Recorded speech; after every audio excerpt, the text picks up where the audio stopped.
In today's project video, I'm going to show you how I built this stud frame with sliding glass door.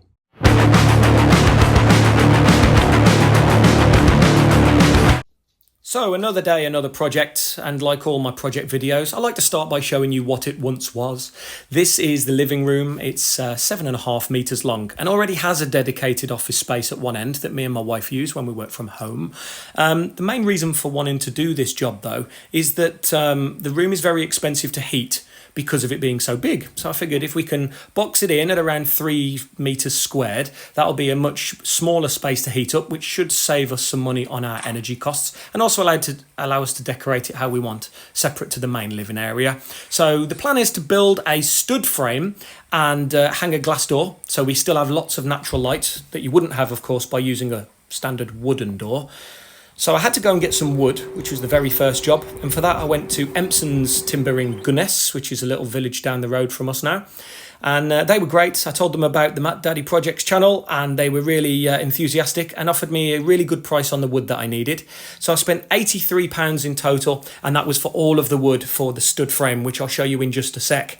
So the first job was to build a stud frame, but I had to start with the ceiling beam.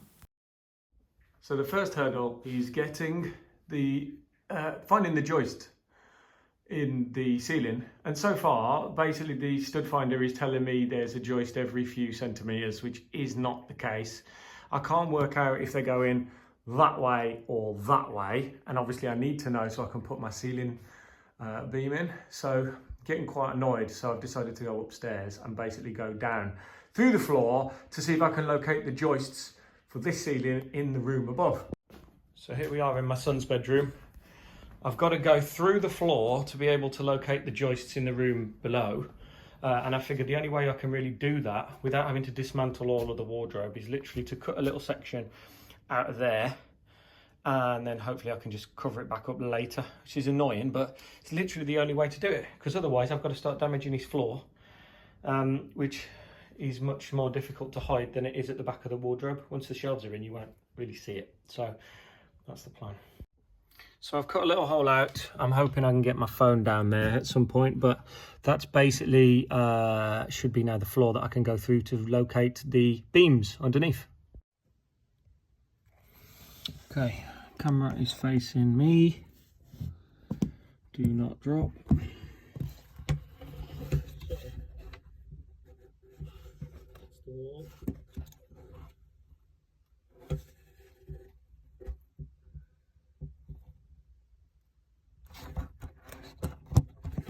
Of having the door before you start to construct the wall that it's going on is that you can measure it, and from side to side is 90 centimeters.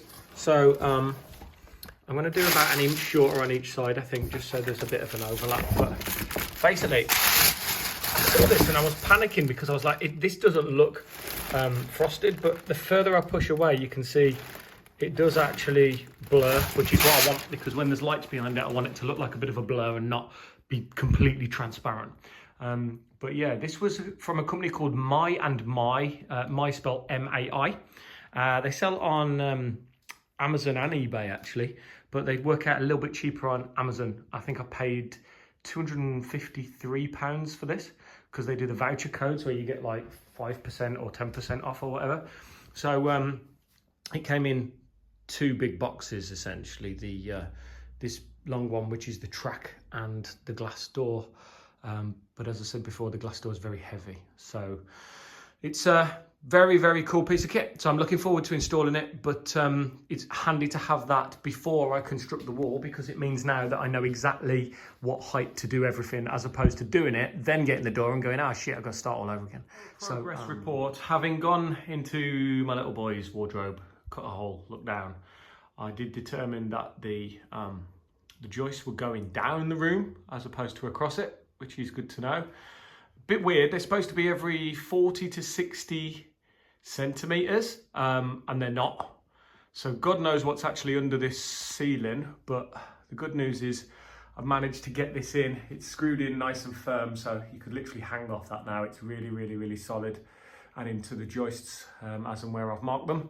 These aren't in yet. I could literally pull that out but I will be screwing through here into the wall, but not until I've put the bottom plate. So I want those stood on the bottom plate, which will be level with that green frog tape. And then from there, I'll be able to basically attach that. Then we can measure the door. And the idea is that I'm going to take the bracket, which is, I think, this one here, the bracket that holds the door up. See if I can get it out to show you. There you go. So this is the rail. It's basically supposed to clip onto the top of the glass door. And then you see these wheels, they run in a track. And the track is, I think, this massive box down here. So it's all a bit disorganised at the moment, but trust me, it is organised chaos and it will all make sense shortly. So, yeah, I'm going to have to work out where the top of the door is, then build a beam across here, which will be connected with the uprights. I can box in the top separately, but I want all the weight because this door weighs 60 kilos just as the glass. So it weighs about the same as my wife. And to say that that's like the weight of a person, essentially, that is going to be a lot of weight. So it's going to need to be really strong to be able to, you know, not dip, essentially. So that's the plan. Here we go. This bit is in, and now I need to work out the size of my door, which was cut there. Well, it was drawn there before I cut that. And now I've pushed that right into the gap so that it can take the weight from above. And it's going to need redrawing. But I just thought, well, the plasterboard, when I get that, is 12.5 mil thick. I don't care about the 0.5 of a millimetre, that no one can count that small. But basically, if I can do 12 mil a side instead of an inch, and I'm only going to have a centimetre, the problem is the smaller you make this gap, the smaller your door's going to be. And obviously you want to be able to walk through without touching your shoulders on the sides. So I'm going to make it a centimetre bigger on the basis that the plasterboard's going to fill the gap. That's the theory anyway, but I want it to kind of be level with this piece of furniture that's going to go here. So this upright is now in. Let's see if it's level. I tell you what, that's fabulous, darling. That couldn't be any better if we tried. Let's try the other side. Hang on. Swap hands. Oh, is it good? Is it good? It's good, that is. It's good and straight. Oh, well happy with that. Cool. We continue. So this one is 205 and a bit. It's like a 205 and a quarter, which is 205 and a quarter, which is there. So what I do is literally split it off there, then get one of these, match it up to the line. I always go down as well, just to make sure it's nice and straight. And I like to use a saw. Some people will use a circular saw, which is fine, but I just find it old-fashioned and better to do it the traditional way. So, trick to sawing is not to push too hard. If your saw is good, you won't need to. And all we do is we take our time. Just to show you how I do this, I don't know if there is a right way or a wrong way really, but this is how I do it. So I get my trusty square, and I make sure that this is flat and this is touching as it is. Then just try and centralize it as close as I can to here. I might just give it a little tap actually, just there we go. Okay, so that is nice and square, and I'm confident that that is going to be sound. And then all I do is I will just get myself a little screw. So I'm going to push from this side at an angle, holding that nice and firm. Let's get that up.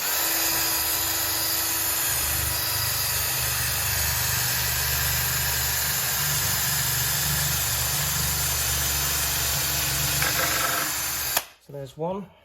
Let's do one more over here. Start, lift it up. Make sure it's spinning when you lift it up. And then,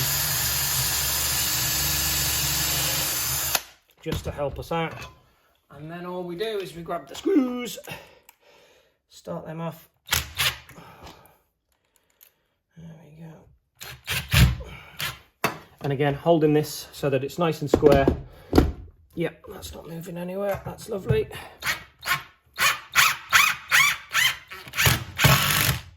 And the other one.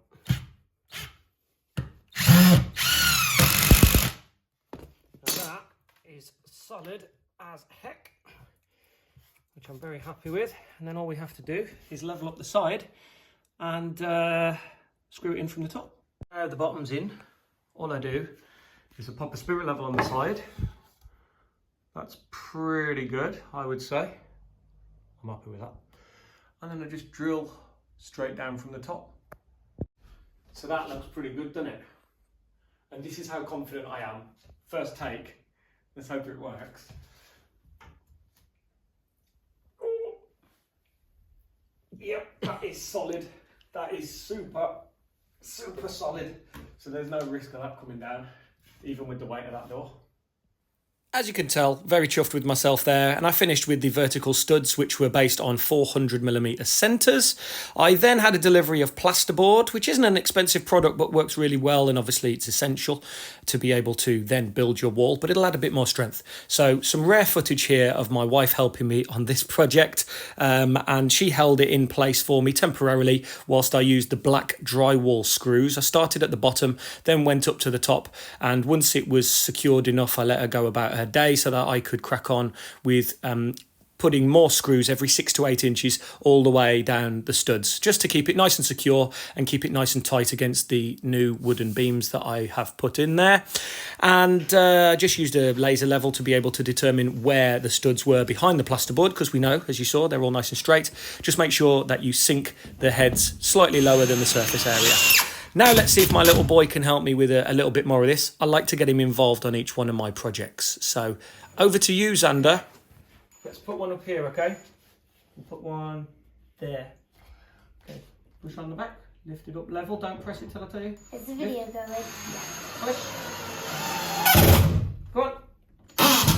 Again. A little bit more. That's enough. Well done. Should we do some more? Some more? Plan on starting the jointing compound today. I mixed some up, started putting it on, and then thought, hang on a minute, this stuff's supposed to be white. I actually asked for some advice in the shop as well, and the bloke said, oh, jointing compound, this is what you need. What he's given me is plaster. That's what you use if I was actually plastering the wall. So I think he's misunderstood. I said I wanted something to cover the tape and the screw holes, which is basically called jointing compound, and what he's given me is bloody plaster. So I'm hoping, because that's in the tapered edge, if you can just about see it, that's not going to be too bad and I can just go over it. But I'm just annoyed really, because I've taken the advice of the dickhead in the shop. Oh well, I'm going to go back tomorrow and buy the actual product that I need, and I'll probably just try and find it myself, because obviously you can't trust anyone in B&Q. So after yet another visit to B&Q, you'll see I then purchased the correct product, which is jointing compound. It's white in colour. That's the stuff you need. And I had the monumental task of covering what was around 300 screw holes on this entire wall. So you have to put a little bit of a mound on the top so that once it's sanded, you are covering the entire hole. If you press down too hard, then you're going to have a little bit of an indentation. You'll have to go back and do it all over again. But you have to cover all of your screw holes like that. And also you have to go over, with your jointing compound, over this tape. I used fiberglass tape, which is one of the best ones you can get. I used it horizontally across the joints to stop it from cracking, and I used it vertically where the new stud wall joined the existing wall. You don't actually need to use the tape with this jointing compound, apparently, but I used it anyway just to make sure that it was going to be really, really solid and there wasn't going to be any lines cracking across or down it. Now this is a long process, but it is worthwhile taking your time. And what I did was a quick coat, then sanded it the next day, did another coat the next day, sanded it again. When it was done, it kind of looked a bit like this. I've spent 3 days sanding this. 3 days. What I did was basically sand it and then replaster it or rejoint it, then sand it again, then rejoint it. So I've done it 3 times. And whilst it doesn't look like much at the moment, basically the idea is to, when it's painted, you shouldn't be able to see any of the joints because, I mean, look at this from the side here. Super, super smooth. There is no There's no bumps in it or nothing, it's perfect. So it doesn't look like much, but I'm going to need to get some paint on it, and then once the paint is on, it should be good. I have sealed the door as well because I didn't want dust getting in like it has all over the rest of the room. So let's see how we get on next. So after applying a mist coat all the way across, I then did 2 more coats of cheap white emulsion.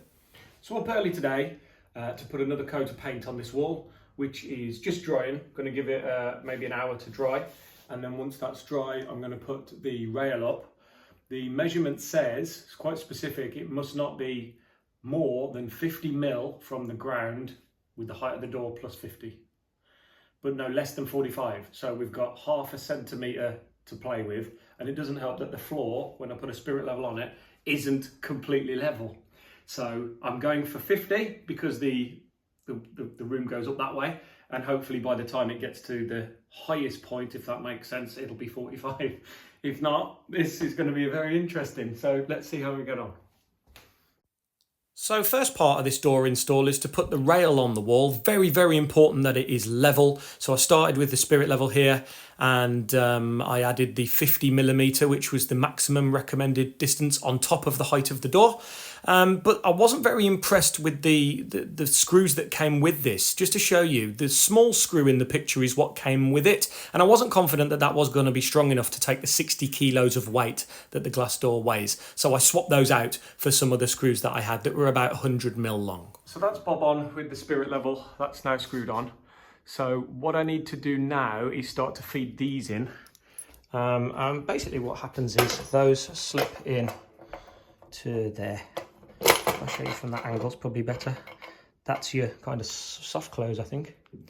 So I've just put the soft close at the back there, and the first rail there, and then I suppose I'm going to do it the other way. So let's put that one in there. I have to just loosen that a little bit. Oh, wrong way. So you get these black clips. This is what will hold the glass door in the air. Now I've just tried to pick this up, and it weighs about 60 kilos. So it's not an easy thing to lift, particularly when you're holding it from the sides and your arms are by the sides. It's not very comfortable. So what you have to do is you have to clip them on by putting some of this plastic. I'll show you. You have this plastic, that's basically a cushioning.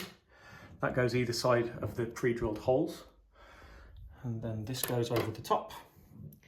And then you put this screw in, and then you use, wherever I've put it, oh there it is, you use this to tighten it up as tight as you can with your hand. Obviously don't over tighten it, you may well crack all the glass, but again, as always, prepared. I've used a dog toy to cushion it from the wall. Because I always use random things for jobs, like the time that I held up some concrete posts with beer cans. But there you go, it worked and it's set perfectly. So here we go, this is what we're doing now. I couldn't really film it because it was just really difficult. I was going to do it with one arm, and yeah, it's just ridiculous. Tripod was in the other room, so I couldn't use it. But basically what I've done is I have now hung that up, just literally just hooks onto the sides here. I've got to tighten them all up and stuff yet, but that's on. So now it basically does move, but it's a bit wobbly at the bottom. So what we've got to do now is put one of these on the floor. And from what I can fathom, looking at the bit on the bottom, it's like a track, as you can see there. And it stops the, let's try it in the light, there we go. It stops the door from moving about. So I'm going to put that on the floor in a minute. And I think you just basically adjust it to the thickness. So I've put it as 14, which is the biggest one.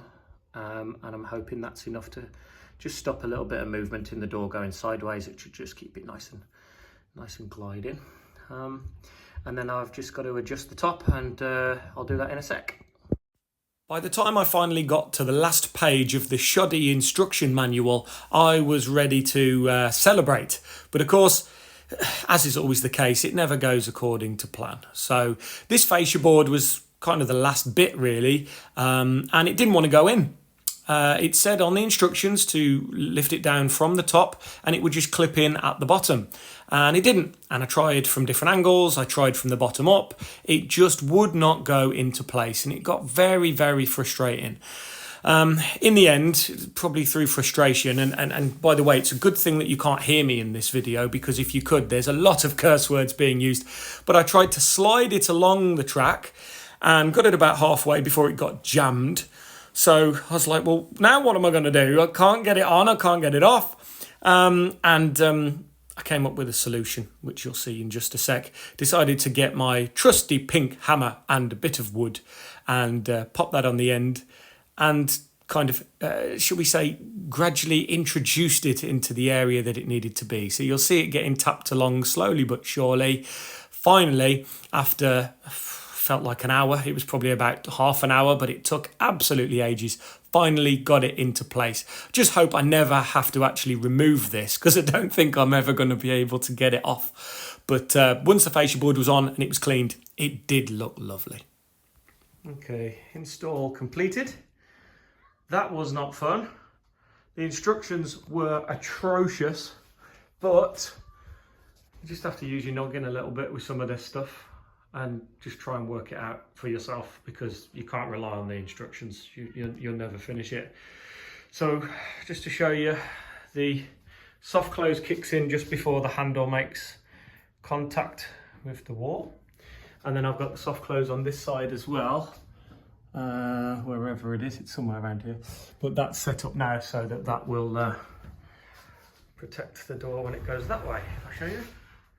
So then it should stop over here. There we go. And again, it's just before that touches the wall. So really chuffed. I'm going to tidy up now because I've made a bit of a mess in our living room, but yeah, I think it was worth it. So stud wall done and primed, ready for whatever colour we decide to paint this weird looking room. I'm going to put coving across the top, and I'll put a piece of skirting on this side. I obviously can't on that side, but yeah, near enough done. I had planned at this point to stop for the day, but I thought, you know what, I'm on the final straight, I might as well do the coving as well. So shot myself over to the shop and picked up the matching coving, which is a plaster based one, not the polystyrene, which I wished it had been. But it wasn't too bad, it wasn't difficult. I got a cheap tool to be able to cut into the coving on each side, and then the new piece fit into there lovely. And all I had to do was use a little bit more of that jointing compound just to connect the ends, and also, as you probably just saw there, connect the two pieces together, because one length wasn't quite long enough to reach all the way across. So really the project's done at this point, or at least this part of it is. So the outside wall's done. The inside's going to have electrics and things, which I'll talk about in a sec. But I've got a plasterboard this side, but not yet, not until the electrics are in. So that's going to be a separate project. But as you can see here, it's like one finger operation. It's really smooth, and overall I'm pretty chuffed with it, to be fair. So here it is, the completed stud wall with a glass door that I've finished now. The coving is up and painted, so that all matches lovely what was already there, the same size. I haven't put skirting down yet, and the reason is I've got to put the inside of the door on, but I can't do that until I plasterboard the other side, which I'm going to do in a separate video, because I'm also going to show you how we are designing the inside to make it look like a completely separate room to this one. Currently it looks the same, but it will look very, very different. So there'll be a follow-up video to this one shortly, and then once that is on the other side and the frame is built around for the door, then I can put skirting on, because I'll know exactly how long it needs to be on that wall. So very pleased with this project. I think it's come along very, very well. I do welcome any feedback or comments that anyone has, things that I've maybe done wrong, things that you think I did really well, and also your thoughts on it. Do you think it looks nice? Would you have something like this in your living room instead of a standard door?